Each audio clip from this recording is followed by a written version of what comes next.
Gold medal वाली बहू। सपना के पिता एक गरीब किसान थे। माँ पिता खेत में काम करते तो पीछे से सपना गांव के बच्चों के साथ हॉकी खेलती। एक दिन शाम को, सारा दिन खेलती रहती है, ये नहीं कि छोटे भाई को संभाले।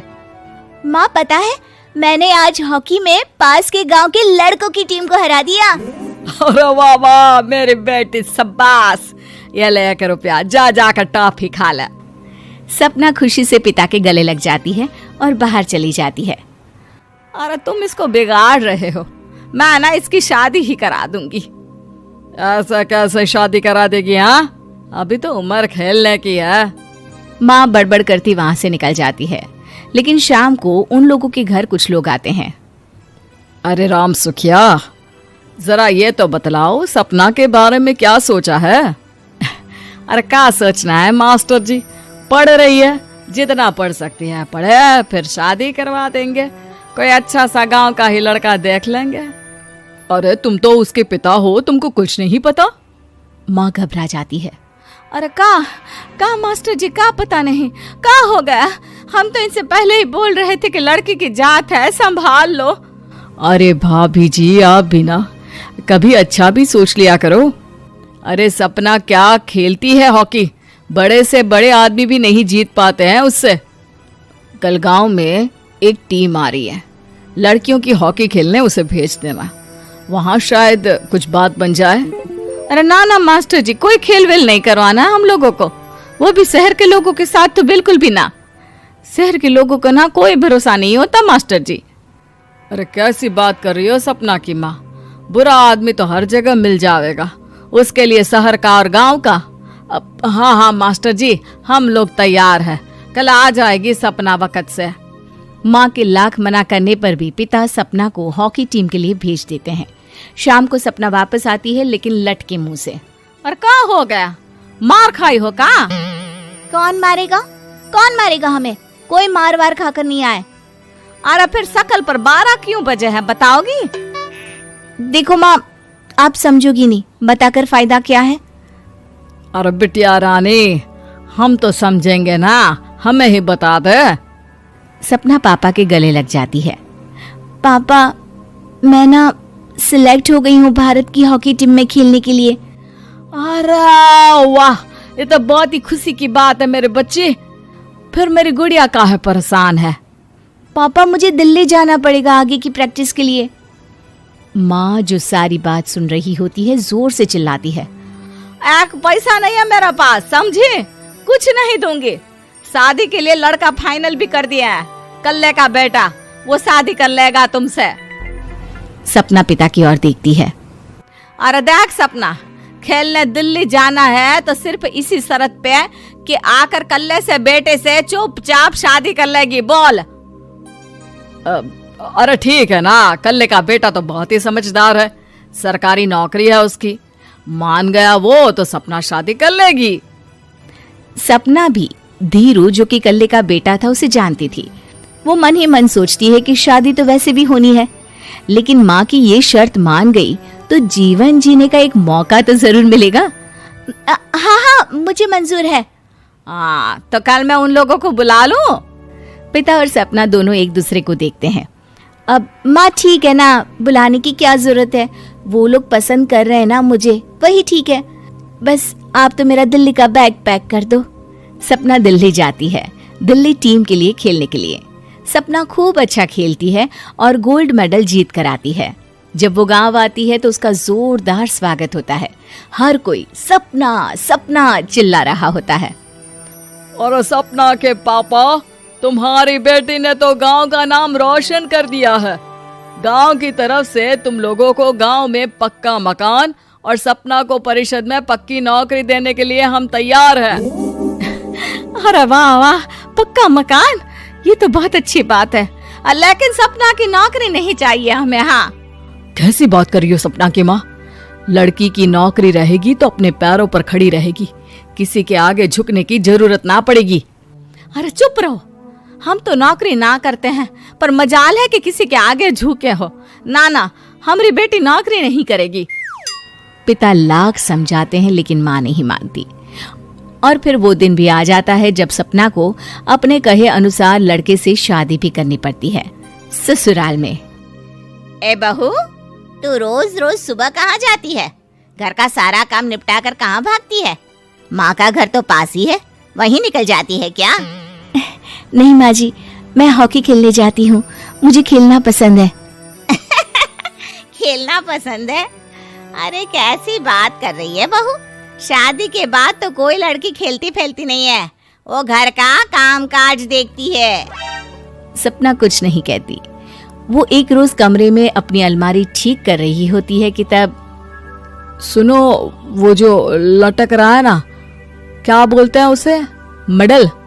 सपना पति की बात सुनकर खुश हो जाती है, उनके पास जाती है। मैं सोच ही रही थी कि तुमने कभी पूछा क्यों नहीं।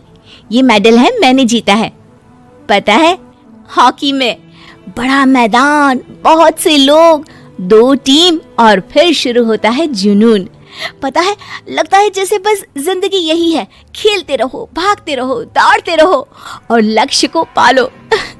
सुनो ना, मैं ना भारतीय टीम के लिए खेलना चाहती हूँ। माँ, यहाँ तो आ जरा। सपना हैरान हो जाती है कि ये क्या हो गया, पति अचानक से माँ को क्यों बुला रहा है। हाँ बेटा, क्या क्या हो गया? काहे गला फाड़ रहे हो? माँ, ये सपना क्या कह रही है? अरे बीवी तो बोलती ही रहती है बेटा, लेकिन क्या हो गया, चिल्ला क्यों रहे हो? ऐसा क्या बोल दिया इसने? माँ ये बोल रही है कि इसको खेलना है भारतीय टीम के लिए। सपना डर जाती है। नहीं नहीं माँ जी, मैंने कहा कि मैं चाहती हूँ कि वो मैं बोला था ना, शादी के बाद कोई खेलता नहीं, घर का काम काज देखता है, लेकिन फिर भी। नहीं नहीं माँ जी, ठीक है, मैं घर का काम देखूंगी, कल से मैं खेलने भी नहीं जाऊंगी, माफ कर दीजिए। सपना पति की तरफ देखती है जो माँ की तरफ देख रहा होता है। उसे गुस्सा तो आता है, लेकिन करती भी तो क्या। सास के सामने कैसे पति की क्लास लगाती। अरे बेटा, अब क्यों घूरे जा रहे हो बहू को?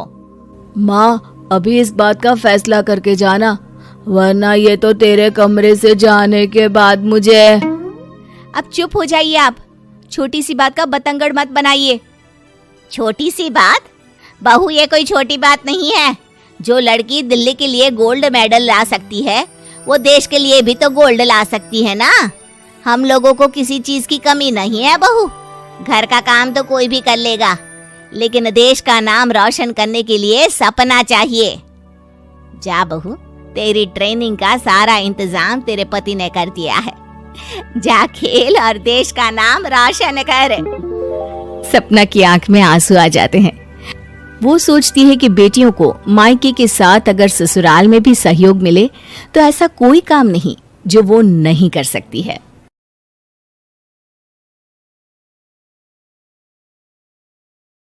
गांव की सास चली बहू के ऑफिस। शादी के बाद लाली माँ को दफ्तर जाए अभी 10 दिन भी नहीं हुए और सासू माँ को उसका दफ्तर जाना खटकने लगा। आते जाते वो उसे सुनाती ही रहती है। आ गई महारानी, आपकी सेवा में क्या लेकर आए? प्रणाम सासू माँ, बस अभी खाना तैयार करती हूँ, सब साथ में खाना खाएंगे। अरे इतना इंतजार तो करवा चौथ के व्रत में चांद भी नहीं करवाता जितना तुम करवाती हो। माँ जी, ऑफिस का काम बहुत जरूरी होता है। अरे तो वहीं बिस्तर तकिया ले जाओ ना, यहाँ क्यों आती हो? लाली माँ ये सब सुनने से बेहतर वहां से जाना समझती है। ऐसा नहीं है कि सास ने लाली माँ को पहले कभी प्यार से नहीं समझाया, बस लाली माँ ने सीधी बात पे कभी ध्यान ही नहीं दिया। तो सास ने सोचा जो प्यार भरे गाने से नहीं होगा वो टेढ़ी बात और ताने से जरूर होगा। ऐसा क्या करती है? बस यस सर ही तो करना होता है ना। पास के गांव तक बढ़िया बस से जाओ, फिर दफ्तर में जाकर बैठ जाओ और बस घर के काम से बच जाओ। अब मैं भी जाऊंगी कल से दफ्तर। अरे इतना भी आसान नहीं है, मैं भी तो दफ्तर जाता था। तुम्ही से तो पता चला है ये सब।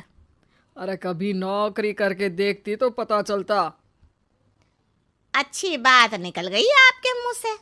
अब करके भी दिखा दूंगी, और वो भी बहू के दफ्तर में ही। नौकरी भी करके दिखाऊंगी और घर के काम भी। बहू को पता चल जाता है कि सास क्या करने वाली है, लेकिन वो ऐसा नाटक करती है जैसे उसे कुछ भी पता ना हो। 2 दिन बाद ऑफिस जाने के टाइम सास भी तैयार खड़ी है। अब कहीं जा रही हैं क्या सासू माँ आप? हाँ, आज से मैं भी तेरे साथ तेरे दफ्तर आऊंगी और तेरी तरह टाइम पास करूंगी। दोनों ऑफिस की बस से ऑफिस पहुंच जाती हैं। गेट पर गार्ड खड़ा हुआ है और हमेशा की तरह लाली माँ स्माइल के साथ गुड मॉर्निंग बोलती है। गुड मॉर्निंग गार्ड भैया। गुड मॉर्निंग लाली माँ जी, ये आपके साथ है? अरे प्रणाम चौकीदार जी, कुछ खाया करो। इतना दुबले पतले होकर चौकीदारी क्या खा करोगे? माँ जी, गार्ड ही बोल लीजिए। अरे गार्ड माने भगवान होता है, आती है अंग्रेजी हमें। काहे बनाए हम तुम्हें अपना भगवान, आए बड़े। लाली माँ सासू माँ को अपने बॉस के कैबिन तक ले जाती है और मिलने को कहकर वहाँ से चली जाती है। जी, आपकी तारीफ। अरे पूरा मोहल्ला करता है, यहाँ किसी से भी पूछ लीजिए ना। अब मेरा मतलब है, आपको लोग कैसे जानते हैं? लाली माँ की सासू माँ। मेरा मतलब था कि आपका नाम क्या है? सिमरन देवी। अरे वाह, बहुत मॉडर्न नाम है। ऑफिस का नाम है, घर का नाम तो है मालती बाई। अच्छा अच्छा। लालिमा, इनकी जगह दिखा दो। है? ये मुझे अपनी जगह दिखाएगी? ये बहू है मेरी, इसकी ये हिम्मत। अरे मेरा मतलब है कि ये आपको बता दे कि आपको कहाँ बैठना है। चलो मैं ही आपको बता देता हूँ। लालिमा, तुम अपना काम करो। अरे कोई काम नहीं करती ये, घर पे भी नहीं करती, यहाँ क्या खाक करेगी?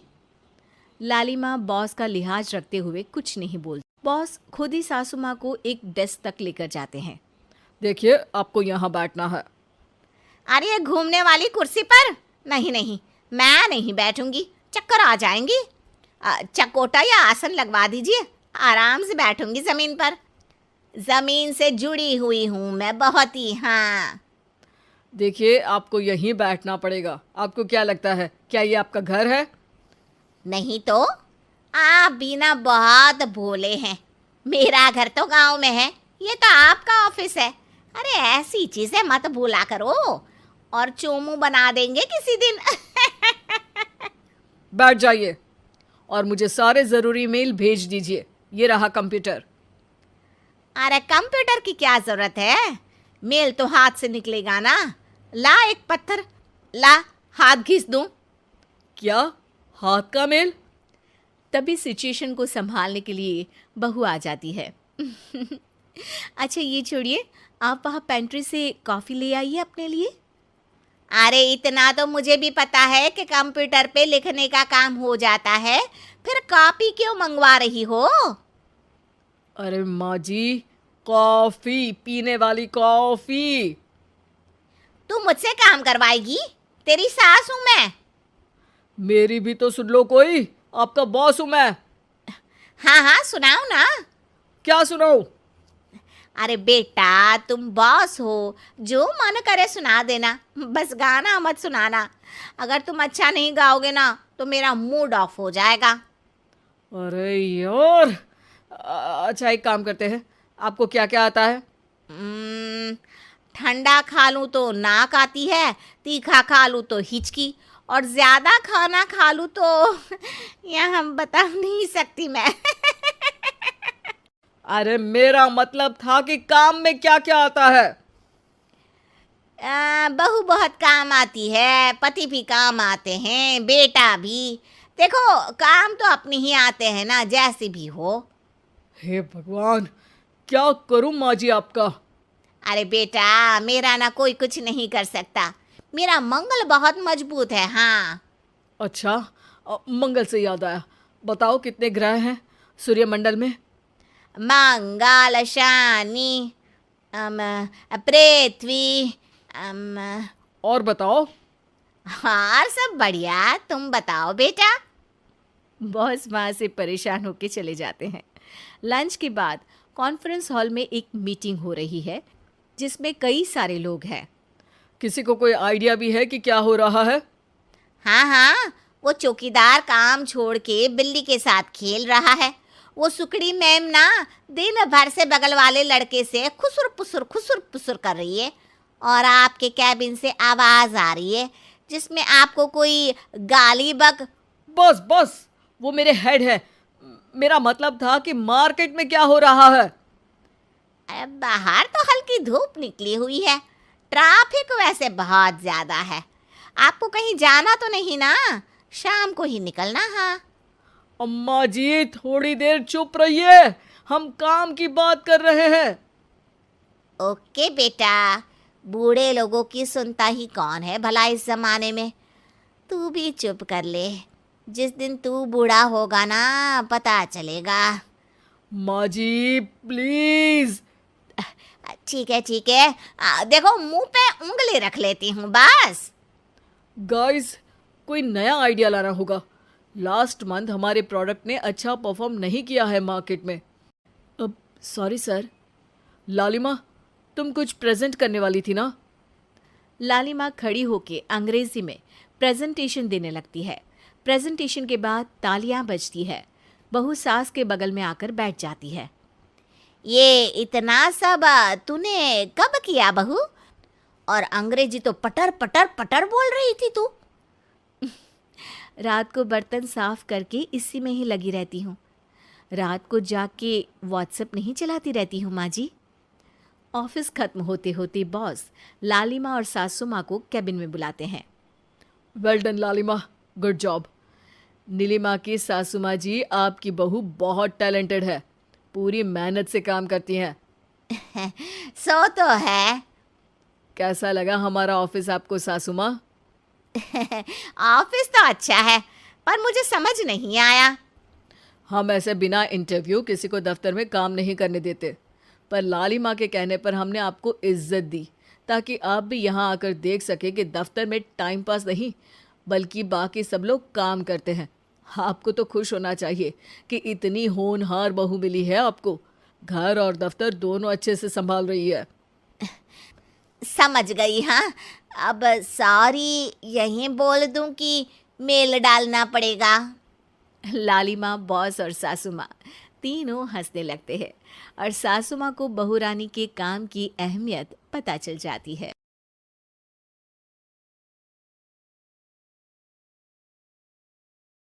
गूंगी बहू, अंधी सास। एक परिवार में 5 लोग थे। ओम प्रकाश, उनकी पत्नी सुमित्रा, बहू भावना, बेटा राहुल और एक थी उनकी बेटी प्रियंका। वैसे तो ओम प्रकाश और सुमित्रा के घर में सब कुछ ठीक ठाक था, लेकिन सुमित्रा की एक आदत थी। घर में कुछ भी गलत या सही हो तो वो किसी से कुछ नहीं कहती, और भावना स्वभाव की इतनी सीधी सादी थी कि अगर कोई उसके साथ गलत भी करता तो भी वो उसे कुछ नहीं कह पाती। इसी के चलते प्रियंका और राहुल घर में मनमानी चलाते रहते, क्योंकि घर को संभालने वाली औरतें इस तरह से रहती थी जैसे वो गूंगी और अंधी हो। माँ, मैं अपनी सहेलियों के साथ पिकनिक पर जा रही हूँ। ठीक है बेटा, चली जाओ। और मुझे आने में रात हो जाएगी, देर से ही आऊंगी मैं। अच्छा, कोई बात नहीं बेटा। अरे भावना, तुमको एक बार में समझ में नहीं आता क्या? नाश्ते में फिर से पराठे बना के रख दिए। कितनी बार तुमसे कहा है कि मेरे लिए ढंग का नाश्ता बनाया करो। ठीक है जी, आगे से ध्यान रखूंगी। अरे ये बहू से किस तरह से बात कर रहे हो तुम राहुल? अरे तो और क्या करूं पापा, इसको कही बात एक बार में समझ में ही नहीं आती। सुमित्रा, तुम अपने बेटे को समझाती क्यों नहीं? बहू से बात करने का ये क्या तरीका है? अरे जिसकी जैसी मर्जी आए करो, मुझे क्या। भावना बेटा, तुम भी तो कभी कुछ कहा करो। इस तरह क्यों सबकी बातें सुनती रहती हो? कोई बात नहीं पापा जी, सब ठीक है। रात को काफी देर तक प्रियंका घर नहीं आती, और जब वापस लौट कर आती है तो एक लड़की के साथ बाइक पर बैठकर। सुमित्रा और भावना दोनों ही प्रियंका को लड़की के साथ देख लेते हैं। आज तो जोर से डांट पड़ने वाली है, लेकिन मैं डर क्यों रही हूँ? माँ तो सब कुछ देखकर भी अंधी बनी रहती है। और रही बात भाभी की, वो किसी को कुछ नहीं बताने वाली। कहने को भगवान ने आवाज दी है, लेकिन गूंगी है गूंगी। अरे प्रियंका बेटा, इतनी रात को कॉलेज से लौट कर आ रही हो? कहाँ गई थी तुम? पापा वो सहेली के घर पर थी, पढ़ाई करने के लिए रुक गई थी। अच्छा ठीक है, जाओ अपने कमरे में जाओ और सो जाओ। सुमित्रा ने अपनी बेटी को एक लड़की के साथ इतनी रात को आते देखकर भी उससे कुछ नहीं कहा और भावना ने भी इस बारे में किसी से कोई बात नहीं की। कुछ दिनों के बाद मामा जी का फोन आया था। उन्होंने प्रियंका के लिए कोई रिश्ता ढूंढा है। लड़के वाले उसे देखने आ रहे हैं। अरे मुझे नहीं करनी शादी वादी, किसी लड़की को बुलाने की कोई जरूरत नहीं है। ये तुम क्या कर रही हो प्रियंका बेटा? तुम्हारी शादी की उम्र हो चली है और तुम्हारे मामा जी ने बहुत अच्छा रिश्ता बताया है। पापा अब जिद क्यों कर रहे हैं? और आप क्यों मेरी मर्जी के खिलाफ शादी कराना चाहते हैं? अरे माँ, इसको समझाइए ना। आपकी बेटी, आप तो बस चुपचाप सब कुछ होते हुए भी देखती रहती हैं। अरे तो क्या कहूँ, और मेरे कहने से क्या हो जाएगा? वैसे भी गलत क्या हो रहा है, सब कुछ सही तो है। भावना बहू, देखो तो प्रियंका हमारी बात नहीं समझेगी, लेकिन वो तुम्हारी हम उम्र है। क्या पता तुम्हारे कहने से उसे कुछ समझ में आ जाए। नहीं पापा जी, मेरे कहने से कुछ नहीं होगा। मैं प्रियंका को कैसे समझा सकती हूँ? वो ननद है मेरी, कहीं मेरी किसी बात का बुरा मान गई तो? सुमित्रा और भावना में से कोई भी प्रियंका को कुछ नहीं समझाता। इस बात से राहुल और ओम प्रकाश जी दोनों ही परेशान हो जाते हैं। और फिर जब लड़का प्रियंका को देखने के लिए आता है, मुझे आपकी बेटी बहुत पसंद है, मैं उसके साथ शादी करने के लिए तैयार हूँ। देखो, मुझे तुमसे शादी नहीं करनी, और ये बात जितनी जल्दी समझ में आ जाए अच्छा रहेगा। अरे तो फिर आप लोगों ने मुझे यहाँ बुलाया ही क्यों? माफ कर दो बेटा, वो हमारी बेटी जरा गुस्से में है। हम उसे समझाने की कोशिश करते हैं। हाँ, देखिए आप नाराज मत होइए, वो तो उसने बस ऐसे ही कह दिया होगा। अरे कोई ऐसे ही कुछ कहता है क्या? और ये आपकी पत्नी और माँ, ये दोनों इस तरह चुपचाप क्यों बैठे हैं, जैसे इस घर के मेंबर ही ना हो? आपके घर में सब कुछ ठीक तो है ना? अरे सब कुछ ठीक है बेटा। सुमित्रा, समझाओ ना अपनी बेटी को। अरे क्या समझाऊं, क्या होगा समझाने से? सब ठीक ही तो हो रहा है, गलत क्या हो रहा है? भावना, प्रियंका को अंदर लेकर जाओ और उससे समझाओ कि कितना अच्छा रिश्ता है। इतना अच्छा लड़का है, इस तरह से बिहेव ना करे। नहीं जी, मैं किसी से कुछ नहीं कह सकती जी। अरे अजीब परिवार है, मुझे तो यहाँ से निकलना पड़ेगा। इस तरह से तो आपकी बेटी की शादी किसी से नहीं हो सकती। जिसके घर की औरतें गूंगी और अंधी बनकर बैठ जाए, उस घर का कुछ नहीं हो सकता।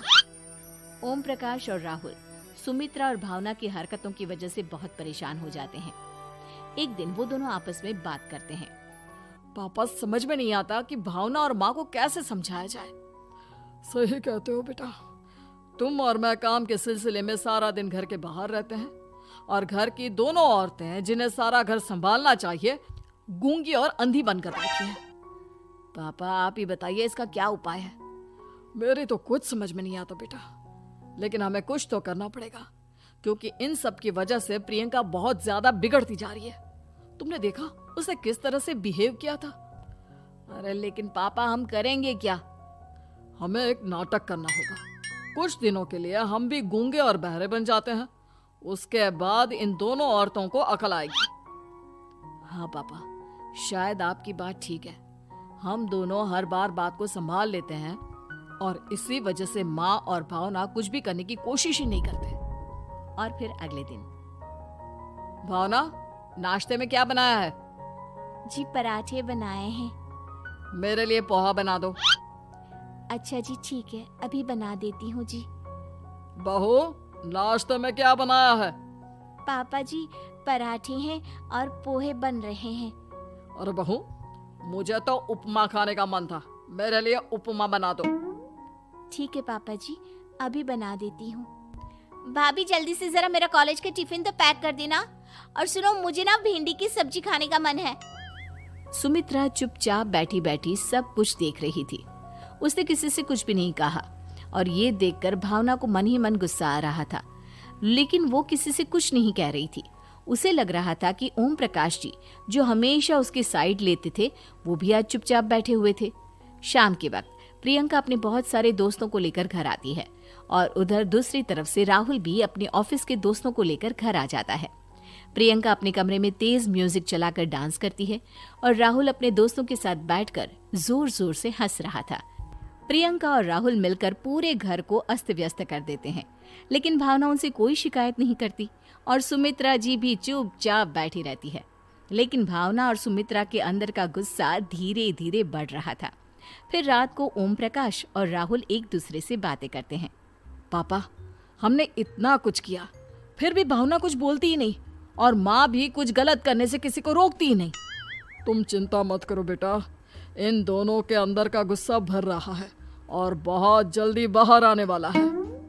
अगले दिन, अरे बहू, ये कपड़े धुले हैं या गंदे हैं? पापा जी, कपड़े तो मैंने धोकर ही आपकी अलमारी में रखे थे। मुझे तो साफ नहीं लग रहे, एक बार और धो देना। प्रियंका, मैं सोच रहा था कि तुम्हें उस लड़के से शादी नहीं करनी है ना, मत करो। एक काम करो, वैसे भी क्या रखा है शादी वादी में, तुम्हें जो लड़का पसंद है उसके साथ जाकर कोर्ट मैरिज कर लो। इस बार ओम प्रकाश और राहुल की बात सुनकर भावना और सुमित्रा के अंदर का गुस्सा जाग उठता है। मैं किसी से कुछ कहती नहीं जी, इसका मतलब ये है कि आप लोग मुझे परेशान करते ही रहेंगे।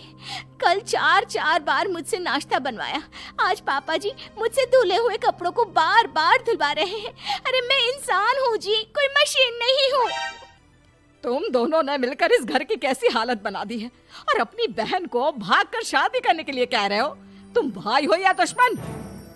ओम प्रकाश और राहुल जोर जोर से हंसने लगते हैं। अरे इसमें हंसने की क्या बात है?